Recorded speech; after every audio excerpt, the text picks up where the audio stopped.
नमस्कार। विद्या संसार में आपका स्वागत है। अगर एक पल के लिए कल्पना की जाए ना कि किसी के पास एक पूरे साम्राज्य की चाबियां हों, हम्म। असीमित धन दौलत हो, हाँ, बिल्कुल। एक प्रेम करने वाला जीवन साथी हो और बगल के कमरे में एक नवजात शिशु सो रहा हो। सब कुछ एकदम परफेक्ट। हाँ, एकदम आदर्श जीवन। और अब अगर ये सोचा जाए कि वो व्यक्ति आधी रात को उठता है, इस पूरी परिपूर्ण दुनिया को देखता है और बिना कुछ कहे हमेशा के लिए उस राजमहल के दरवाजे से बाहर एक नितांत अनिश्चित और अनजान अंधेरे में निकल जाता है। हम्म ये सोचना भी बहुत सिहरन पैदा करता है। बिल्कुल।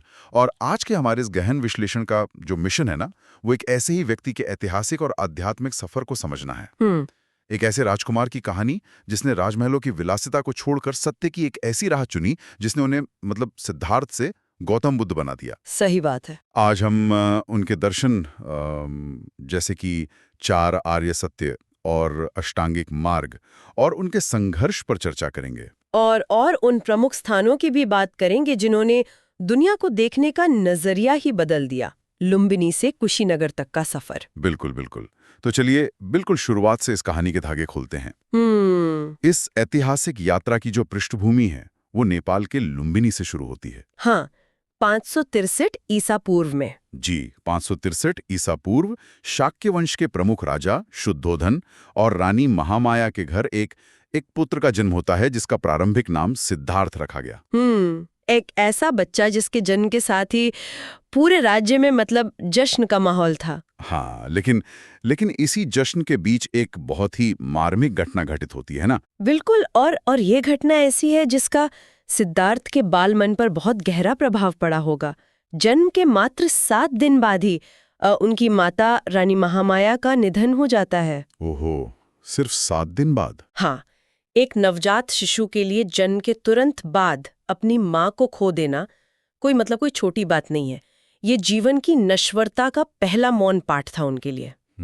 इसके बाद उनका पालन पोषण उनकी मौसी ने किया, जिनका नाम महाप्रजापति गौतमी था। अच्छा, तो क्या यही वो कारण है जिसकी वजह से आगे चलकर उन्हें गौतम नाम से जाना गया? बिल्कुल सही पकड़ा आपने। गौतमी द्वारा पालन पोषण होने के कारण ही उन्हें गौतम कहा गया। ये एक बहुत ही महत्वपूर्ण बिंदु है। एक तरफ माँ का साया उड़ गया, लेकिन दूसरी तरफ एक राजकुमार होने के नाते सिद्धार्थ का जीवन हर प्रकार की भौतिक सुख सुविधाओं से भरा हुआ था। हाँ, उनके पिता ने कोई कसर नहीं छोड़ी थी। वही तो। राजा शुद्धोधन ने यह सुनिश्चित करने की पूरी कोशिश की कि उनके पुत्र को जीवन के किसी भी दुख या किसी कमी का एहसास ना हो। फिर उनका विवाह यशोधरा नाम की एक अत्यंत सुंदर राजकुमारी से हुआ। उनका एक पुत्र भी हुआ जिसका नाम राहुल था। जी। यानी अगर बाहरी तौर पर देखा जाए तो ये एक बिल्कुल परिपूर्ण और सुव्यवस्थित सांसारिक जीवन था।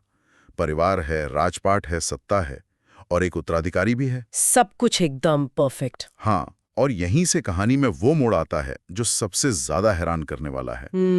जीवन जब अपने सबसे आदर्श रूप में हो, तब 29 वर्ष की आयु में, 29 साल की उम्र में सिद्धार्थ सत्य की खोज में वो सब कुछ छोड़ देते हैं। अपना घर, अपना परिवार, अपना राज्य, सब कुछ त्याग कर निकल जाते हैं। और इतिहास में इस घटना को हमारे स्रोतों के अनुसार महाभिनिष्क्रमण कहा गया है। बिल्कुल, महाभिनिष्क्रमण। पर यहाँ पर थोड़ा रुक कर इस बात का विश्लेषण करना बहुत जरूरी है।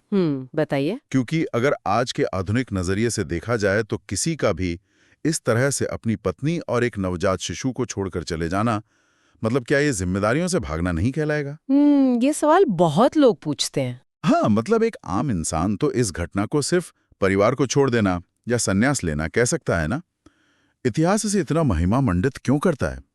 इसे महाभिनिष्क्रमण यानी महान प्रस्थान जैसा भारी भरकम नाम क्यों दिया गया? ये सवाल बहुत ही स्वाभाविक है।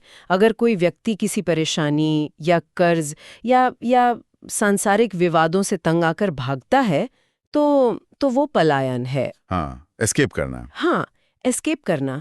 लेकिन सिद्धार्थ का मामला बिल्कुल अलग था। हाँ। उनके जीवन में कोई भौतिक कमियां या पारिवारिक कलह तो थी ही नहीं। बिल्कुल। उनका ये कदम जीवन की किसी निजी परेशानी से भागने के लिए नहीं, बल्कि वो जीवन के उस अस्तित्वगत संकट का सामना कर रहे थे जो पूरी मानवता का है। अच्छा। जब उन्होंने बुढ़ापे, बीमारी और मृत्यु के यथार्थ को अपनी आंखों से देखा तो उन्हें ये एहसास हुआ कि ये राजमहल की दीवारें और ये असीम सत्ता उन्हें और उनके परिवार को इस अंतिम सत्य से नहीं बचा सकती। यानी वो दुख से भाग नहीं रहे थे, बल्कि दुख की जड़ को खोजना चाहते थे। बिल्कुल। सिद्धार्थ का वो निर्णय एक व्यक्तिगत सुख की बलि देकर एक सार्वभौमिक सत्य को खोजने का संकल्प था। महाविनिष्क्रमण का शाब्दिक अर्थ ही एक बहुत बड़ा त्याग है। ये एक इंसान का ये स्वीकार करना था कि सांसारिक उपलब्धियों का शिखर भी उसे मृत्यु और दुख के चक्र से नहीं बचा सकता। वाओ। इसलिए ये महज एक घर छोड़ना नहीं था, बल्कि एक ऐसे रास्ते की तलाश में उठाया गया अत्यंत साहसिक कदम था जो आगे चलकर पूरी मानवता के काम आ सके। ये नजरिया इस पूरी घटना का अर्थ ही बदल देता है। तो 29 साल की उम्र में उन्होंने एक सुरक्षित और विलासितापूर्ण जीवन छोड़ा और फिर शुरू हुआ एक अकल्पनीय और लंबा संघर्ष। हाँ, पूरे 6 साल का संघर्ष। बिल्कुल। 29 वर्ष की आयु में घर छोड़ने से लेकर 35 वर्ष की आयु में ज्ञान प्राप्ति तक, जिसे निर्वाण कहा गया, ये बीच के जो 6 साल थे, ये कोई खाली समय तो था नहीं। बिल्कुल नहीं। ये 6 वर्ष मानव शरीर और मन की सीमाओं को परखने के वर्ष थे। अच्छा। हाँ, इन 6 सालों में सिद्धार्थ ने उस समय के हर संभव दार्शनिक मार्ग का अनुसरण किया। उन्होंने घोर तपस्या की, उपवास किए, शरीर को इतने कष्ट दिए कि वो मृत्यु के कगार पर पहुंच गए थे। बाप रे। लेकिन बिना किसी पूर्व निर्धारित मार्ग के सत्य को खोजना कोई आसान काम नहीं था। उन्हें ये समझना था कि शरीर को नष्ट करने से मन प्रकाशित नहीं होता। अति किसी भी चीज की अच्छी नहीं होती। बिल्कुल। और अंततः जब वो सत्य सामने आया तो इतिहास ने उस एक एक विवरण को हमेशा के लिए अपने पन्नों में दर्ज कर लिया। और वो विवरण कितने सटीक हैं। सोचिए, बिहार का बोधगया स्थान, निरंजना नदी का तट, एक पीपल का वृक्ष जिसे बाद में बोधि वृक्ष कहा गया, और दिन था वैशाख पूर्णिमा का। इतनी सदियां बीत जाने के बाद भी इन सूक्ष्म इतने बारीक भौगोलिक और खगोलीय विवरणों का आज तक जीवित रहना अपने आप में बहुत कुछ कहता है। या जो बात सबसे दिलचस्प है ना, वो यही है, इतिहास अक्सर समय के साथ छोटी छोटी जानकारियों को धुंधला कर देता है, तारीखें भूल जाते हैं। सही कहा। लेकिन बोधगया की उस वैशाख पूर्णिमा की रात का, उस निरंजना नदी का और उस पीपल के पेड़ का इस तरह सटीक रूप से याद रखा जाना, ये इस बात का प्रमाण है कि निर्वाण की इस घटना को कितनी गंभीरता से लिया गया। ये महज एक व्यक्ति का ज्ञानी हो जाना नहीं था, ये एक ऐसी वैचारिक क्रांति का विस्फोट था जिसने एक नए युग की शुरुआत की। क्या बात है। उस पीपल के पेड़ के नीचे जो कुछ भी घटित हुआ, उसने सिद्धार्थ नाम के राजकुमार को हमेशा के लिए समाप्त कर दिया और बुद्ध का जन्म हुआ। बुद्ध? हाँ, बुद्ध, जिसका अर्थ ही है जो जागृत है, जिसे बोध हो गया है, जो अज्ञान की नींद से पूरी तरह जाग चुका है। तो अब बोधगया में ज्ञान तो मिल गया, निर्वाण प्राप्त हो गया। हाँ, लेकिन यहाँ एक बहुत बड़ा मनोवैज्ञानिक और तार्किक सवाल खड़ा होता है। वो क्या? इतिहास में ऐसे बहुत से ऋषि-मुनि हुए जिन्हें सत्य की प्राप्ति हुई और वे जीवन भर हिमालय की गुफाओं में या जंगलों में ही शांति से बैठे रहे। हाँ, बिल्कुल ऐसे कई उदाहरण हैं। लेकिन बुद्ध वहां रुके नहीं। जिस समाज के शोर शराबे और बंधनों को तोड़कर वो निकले थे, वो उसी समाज में वापस लौट आए। वो बोधगया से निकलते हैं और पहुंचते हैं सारनाथ, जो आज के उत्तर प्रदेश के वाराणसी के पास है। वहां वो अपने 5 शिष्यों को अपना पहला उपदेश देते हैं जी। और इस घटना को धर्मचक्र प्रवर्तन कहा गया है। और यही वो बिंदु है जो बुद्ध को सिर्फ एक सन्यासी से एक युग प्रवर्तक बनाता है। कैसे? धर्मचक्र प्रवर्तन यानी धर्म के पहिए को गतिमान करना। बुद्ध ने ये महसूस किया कि जो शांति और सत्य उन्होंने खोजा है, अगर वो उसे केवल अपने तक सीमित रखेंगे तो वो उनके परोपकार और करुणा के विरुद्ध होगा। अच्छा, ज्ञान बांटने के लिए लौटे वो? बिल्कुल। बोधगया में जो ज्ञान पूरी तरह से व्यक्तिगत था, वो सारनाथ में आकर सार्वभौमिक हो गया। ये ऐसे व्यक्ति का समाज में वापस लौटना था जिसने खुद तैरना सीख लिया है और अब वो डूबते हुए लोगों को बचाने के लिए वापस पानी में उतर रहा है। बहुत ही सुंदर बात कही आपने। और डूबते हुए लोगों को बचाने के लिए उन्होंने जो तरीका चुना, वो सबसे ज्यादा अद्भुत है। भाषा का चुनाव। हाँ, बुद्ध ने अपने उपदेश पाली भाषा में दिए। इस भाषा के चुनाव के पीछे की राजनीति और मनोविज्ञान बहुत दिलचस्प है। बिल्कुल। सिद्धार्थ एक राजा के बेटे थे निश्चित रूप से वे उस समय की सबसे कुलीन, सबसे जटिल और विद्वानों की भाषाओं के ज्ञाता रहे होंगे। संस्कृत और अन्य भाषाओं के। हाँ, लेकिन उन्होंने अपनी शिक्षाओं के लिए पाली को चुना, जो उस वक्त के आम लोगों की, किसानों की, मजदूरों की भाषा थी। यह कदम अपने आप में एक बहुत बड़ी क्रांति थी। बहुत बड़ा क्वांटम भौतिक विज्ञानी अपने ब्रह्मांड के सबसे जटिल शोध को किसी भारी भरकम अकादमिक जर्नल में न लिखकर गली नुक्कड़ की आम बोलचाल की भाषा में समझाए। ताकि सब समझ सकें। हाँ, ताकि एक साधारण मजदूर या किसान भी ये समझ सके कि ये ब्रह्मांड कैसे काम करता है। बुद्ध ने दर्शन को बुद्धिजीवियों के महलों से निकालकर आम सड़क पर ला खड़ा किया। अगर हम इसे व्यापक संदर्भ में देखें ना, तो ये तुलना बिल्कुल सटीक बैठती है। भाषा का ये चुनाव बुद्ध की गहरी करुणा और उनकी व्यावहारिकता को दर्शाता है। उनका उद्देश्य दुनिया के सामने अपनी बौद्धिक श्रेष्ठता साबित करना नहीं था। बिल्कुल नहीं। उनका एकमात्र उद्देश्य लोगों के जीवन से दुख को दूर करना था। और अगर दवा उसी भाषा में ना दी जाए जिसे मरीज समझ सके, तो वो दवा किस काम की? सही बात है। और ये व्यावहारिकता केवल भाषा में ही नहीं, बल्कि उनकी मुख्य शिक्षाओं में भी झलकती है, जिन्हें 4 आर्य सत्य के रूप में जाना जाता है। ये 4 आर्य सत्य ही बुद्ध के दर्शन का पूरा निचोड़ है। बिल्कुल। अगर हम इन चारों सत्यों के नाम देखें, पहला है दुख, दूसरा दुख समुदाय, तीसरा दुख निरोध और चौथा दुख निरोधगामिनी प्रतिपदा। ये नाम सुनने में थोड़े संस्कृतनिष्ठ और भारी लग सकते हैं, लेकिन इनका अर्थ बहुत ही सीधा है। हाँ, बहुत ही व्यावहारिक। तो चलिए इन्हें सिर्फ एक सूची की तरह पढ़ने के बजाय इनके पीछे के उस तंत्र या मैकेनिज्म को समझते हैं कि आखिर ये काम कैसे करते हैं। अगर इन 4 आर्य सत्यों की संरचना को ध्यान से देखा जाए, तो ये किसी दार्शनिक उपदेश से ज्यादा एक बहुत ही तार्किक और वैज्ञानिक दृष्टिकोण है। वो पैसे। सबसे पहला सत्य है दुख। बुद्ध ये नहीं कहते कि जीवन में सब कुछ बुरा है, बल्कि वो ये यथार्थ सामने रखते हैं कि जीवन में दुख एक अपरिहार्य स्थिति है। चाहे वो शारीरिक हो या मानसिक। हाँ, इसे स्वीकार करना ही पहला कदम है। मतलब जैसे कोई मरीज डॉक्टर के पास जाए तो सबसे पहले उसे ये मानना पड़ता है कि वो बीमार है। अगर वो बीमारी से इनकार करेगा तो इलाज कैसे होगा? बिल्कुल ठीक, वही बात। दूसरा सत्य है दुख समुदाय, जिसका अर्थ है कि इस दुख का एक ठोस कारण है। बुद्ध में दुनिया को बताया कि दुख कोई ईश्वरीय श्राप नहीं है, ना ही ये किसी बुरी किस्मत का नतीजा है। हर दुख के पीछे कोई कारण है, जैसे अत्यधिक इच्छा, लालसा या किसी चीज से बहुत ज्यादा लगाव। ओहो, ये विचार तो उस समय के लिए बहुत ही क्रांतिकारी रहा होगा। हाँ, क्योंकि इसने मानव दुख को देवताओं के हाथों से निकालकर सीधे मनुष्य के अपने मनोविज्ञान के हवाले कर दिया। ये सच में एक बहुत बड़ा वैचारिक बदलाव था।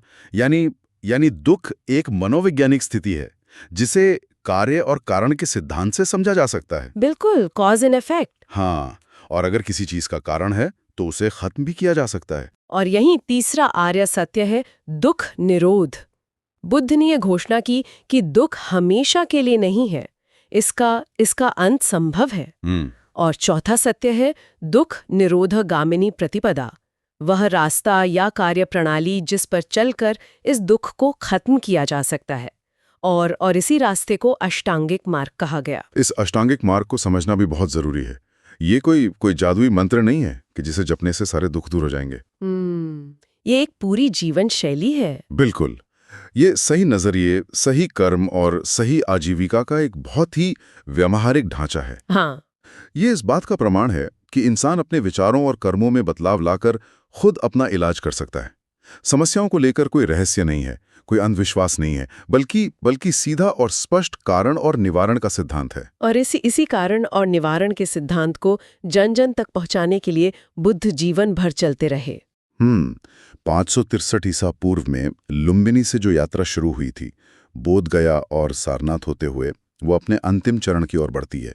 हाँ, 35 वर्ष की आयु में ज्ञान प्राप्ति के बाद अगले 45 सालों तक बुद्ध लगातार एक गांव से दूसरे गांव चलते हैं। और अंततः 80 वर्ष की आयु में 483 ईसा पूर्व में वर्तमान उत्तर प्रदेश के कुशीनगर में उनका निधन हुआ। जी, जिसे महापरिनिर्वाण कहा गया। महापरिनिर्वाण यानी जीवन और मरण के इस चक्र से हमेशा के लिए मुक्त हो जाना।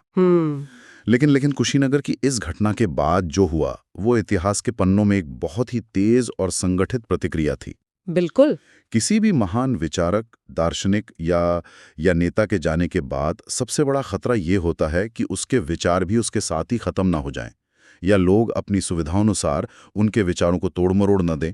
ये इतिहास की एक बहुत ही आम विडंबना रही है, लेकिन बुद्ध के अनुयायी इस खतरे को लेकर पूरी तरह सजग थे। और यही सजगता हमें अगले तथ्य में दिखाई देती है, जो वाकई चौंकाने वाला है।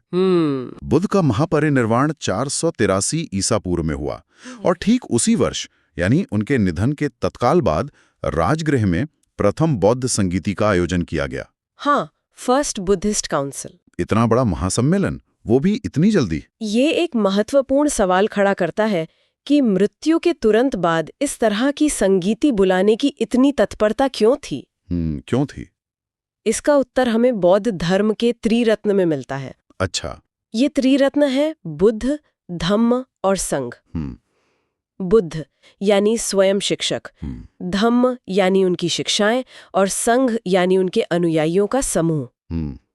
जब तक बुद्ध जीवित थे वे स्वयं ही मार्गदर्शक थे, लेकिन उनके जाने के तुरंत बाद संघ ने यह जिम्मेदारी उठाई कि बुद्ध अब शारीरिक रूप से मौजूद नहीं है, इसलिए उनके धम्म को तुरंत संकलित और सुरक्षित करना होगा। तो ये राजगृह की प्रथम बौद्ध संगीति दरअसल बुद्ध के विचारों को एक स्थायी विरासत में बदलने का पहला और सबसे महत्वपूर्ण संगठित प्रयास था। बिल्कुल। अगर वो संगीति तुरंत न होती तो शायद वो सटीक बातें, वो पाली भाषा के उपदेश समय के साथ धीरे धीरे बदल जाते या हमेशा के लिए खो जाते।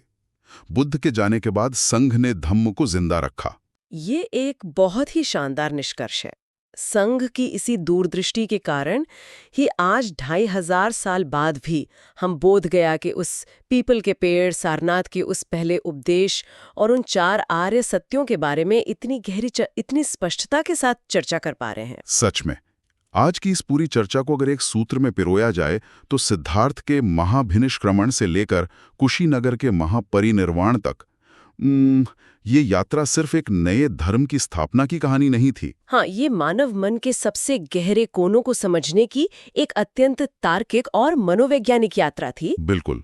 लेकिन इस सारी ऐतिहासिक जानकारी और दर्शन को समेटने के बाद एक बहुत ही गहरा और विचारोत्तेजक सवाल दिमाग में अटक जाता है। वो सवाल क्या है? हमने अभी बात की कि कैसे बुद्ध ने दुख और उसके समाधान को, मतलब 4 आर्य सत्य के रूप में इतने स्पष्ट तरीके से समझाया था, कारण और निवारण के सिद्धांत से। तो आज के इस अत्यधिक सूचनाओं और तनाव से भरे दौर में क्या हम अपनी रोजमर्रा की मानसिक समस्याओं को भी इसी तरह कारण और निवारण के स्पष्ट ढांचे में रखकर नहीं देख सकते? ये वाकई सोचने वाली बात है ना? और साथ ही हमने देखा कि कैसे बुद्ध के निधन के तुरंत बाद प्रथम बौद्ध संगीति ने उनके विचारों को संकलित किया। तो ये भी सवाल उठता है कि आज हम जिस बौद्ध दर्शन को जानते हैं, क्या वो बिल्कुल हूबहू वैसा ही है जैसा बुद्ध ने बोधि वृक्ष के नीचे अनुभव किया था, या फिर ये उस संघ द्वारा तय किया गया एक व्यवस्थित संस्करण है? सच्चाई शायद इन दोनों के बीच कहीं मौजूद है, जिस पर हम सबको विचार करना चाहिए। बिल्कुल, ये एक बहुत ही गहरा बिंदु है जिस पर श्रोता खुद भी विचार कर सकते हैं। ऐसे ही और वीडियोस के लिए आप किस विषय पर वीडियो चाहते हैं वो कमेंट में जरूर बताएं, और हमारे चैनल को लाइक करें, शेयर करें, सब्सक्राइब करें। धन्यवाद।